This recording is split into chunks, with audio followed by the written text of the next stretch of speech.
आइए मेरे दोस्तों, आपका स्वागत है श्रीमद् भगवद गीता पाठ में। आप सबके मंगल की कामना करते हुए ईश्वर का नाम लेते हैं, फिर आगे चलते हैं।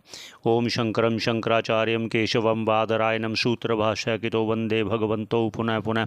ईश्वरो गुरुरात्मेति मूर्ति वेद विभागिने व्योमवत् व्याप्त देहाय दक्षिणामूर्ते नमः। ओम शांति शांति शांति। आइए मेरे दोस्तों, आगे चलते हैं। भगवान ने पहले अर्जुन को कहा था कि तू युद्ध नहीं करेगा तो तुझे बहुत ही दुख होगा और लोग भी तुम्हारी निंदा करेंगे। इसलिए अगर तुम युद्ध करोगे तो फिर क्या होगा, उस पर कहते हैं। तो आइए पहले उच्चारण करते हैं। हतो वा प्राप्स्यसि स्वर्गं जित्वा वा मोक्षसे महीं तस्मादुत्तिष्ठ कौन्तेय युद्धाय कृतनिश्चय। भगवान ने पहले कहा था ना, तो तुम्हें दुख होगा दूसरों से निंदा सुनकर अगर तुम पलायन कर जाओगे युद्ध से। तो अगर तुम करोगे तो उस पर कहते हैं। भाष्यकार क्या कहते हैं, आइए चलते हैं। हतो वा प्राप्स्यसि स्वर्गम। यदि तुम शहादत हो जाती है, यदि तुम शहीद हो जाते हो तो स्वर्ग को प्राप्त करोगे।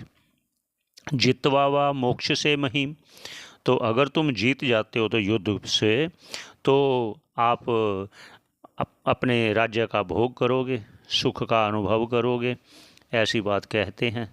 तो और आगे क्या कहते हैं, तस्मात, इस कारण से कि दोनों तरफ से तुम्हारा कल्याण ही है।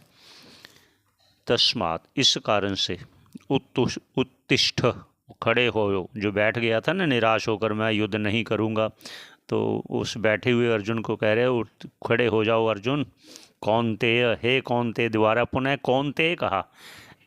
यहाँ कौन्तेय फिर कहा कि उसे अपनी माता की याद आ जाए कि कुंती के पुत्र, क्यों कि जब ये युद्ध होने वाला था उससे एक रात पहले कुंती ने कहा था कि मेरे बच्चों, ये दिन आ गया है जिस दिन क्षत्राणियाँ अपने संतान उत्पन्न करती है, युद्ध के लिए तैयार रहो। वो उनकी बात याद कराने के लिए भगवान उन्हें कौन्तेय नाम से कह रहे हैं। तस्मात, इस कारण से, उत्तिष्ठ कौन्तेय, खड़ा हो जाओ और युद्धाय, युद्ध के लिए कृत निश्चय कर ले। अगर तुम युद्ध नहीं करोगे तो तुम मेरे, जो पहले मैं श्लोक बोल चुका हूँ ना, वहाँ कहा ना तुम्हारी कीर्ति नष्ट हो जाएगी तो और पाप को प्राप्त हो जाओगे, ये 33 नंबर श्लोक में कहा है। आपका श्रवण करने का बहुत बहुत धन्यवाद, शुक्रिया।